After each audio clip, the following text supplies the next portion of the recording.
সোমবার সকালে কলম্বিয়ার পশ্চিমাঞ্চলে ৭.৪ মাত্রার এক প্রলয়ঙ্করী ভূমিকম্পে চোখের পলকে ধসে পড়েছে শত শত বহুতল ভবন। আন্তর্জাতিক সংবাদ মাধ্যম বিবিসির প্রতিবেদন অনুযায়ী এই ভয়াবহ বিপর্যয়ে অন্তত ১৩২ জনের মৃত্যুর খবর নিশ্চিত করা হয়েছে, আর আহত হয়েছেন প্রায় ৫ শতাধিক মানুষ। কংক্রিটের ধ্বংসস্তূপের নিচে এখনো চাপা পড়ে আছেন অসংখ্য মানুষ। ধারণা করা হচ্ছে মৃতের সংখ্যা আরও বাড়তে পারে।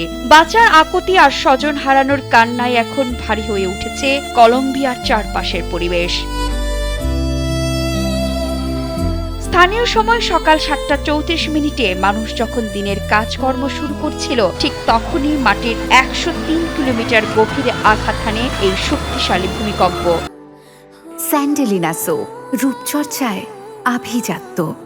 কলম্বিয়ার ভূতাত্ত্বিক সংস্থার তথ্য মতে কম্পনের উৎপত্তিস্থল ছিল চোকো প্রদেশের সান হোসে দেল পালমার এলাকায়। তবে এর ভয়াবহতা সবচেয়ে বেশি টের পেয়েছে কফি উৎপাদনকারী পশ্চিমাঞ্চলীয় শহরগুলো। যুক্তরাষ্ট্রের ভূতাত্ত্বিক জরিপ সংস্থা জানিয়েছে প্রায় ১৫ লাখ মানুষ এই শক্তিশালী কম্পন অনুভব করেছেন। মাটির গভীর থেকে উঠে আসা এই তীব্র কম্পন নিমিষেই ধূলিসাৎ করে দিয়েছে সাধারণ মানুষের সাজানো সংসার। উৎপত্তিস্থল থেকে ৫৫ কিলোমিটার দূরের পেরেইয়া শহরের অবস্থা সবচেয়ে বেশি শোচনীয়। সেখানে অন্তত ৬৫টি ভবন তাসের ঘরের মতো পুরোপুরি ধসে পড়েছে। শুধুমাত্র এই মহানগর এলাকাতেই ৪০ জনের প্রাণহানি ঘটেছে।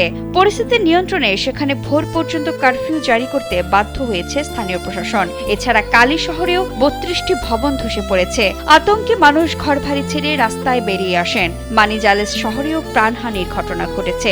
রাজধানী বোগোটাতেও তীব্র কম্পন অনুভূত হয়েছে। গাছপালা ও ট্রাফিক সিগন্যাল দুলতে দেখা গেছে। ভয়াবহ এই বিপর্যয় মোকাবেলায় কলম্বিয়ার প্রেসিডেন্ট আবেলার্দো দে লা এসপ্রিয়েলা দেশজুড়ে জাতীয় দুর্যোগ ও জরুরি অবস্থা ঘোষণা করেছেন। সরকারি হিসেব অনুযায়ী ১৫০০ এর বেশি বাড়িঘর ব্যাপকভাবে ক্ষতিগ্রস্ত হয়েছে। বন্ধ হয়ে গেছে বেশ কয়েকটি আঞ্চলিক বিমানবন্দর। খালি হাতে জীবনের ঝুঁকি নিয়ে ধ্বংসস্তূপ সরাচ্ছেন উদ্ধারকর্মীরা। চলছে জীবিতদের খোঁজে আপ্রাণ চেষ্টা। এই বিপর্যয়ে যুক্তরাষ্ট্র ও ইউরোপীয় ইউনিয়ন সহযোগিতার হাত বাড়িয়ে দিয়েছে। ইউরোপীয় ইউনিয়ন তাদের কোপার্নিকাস স্যাটেলাইটের মাধ্যমে উদ্ধার কাজে প্রযুক্তিগত সহায়তা দিচ্ছে।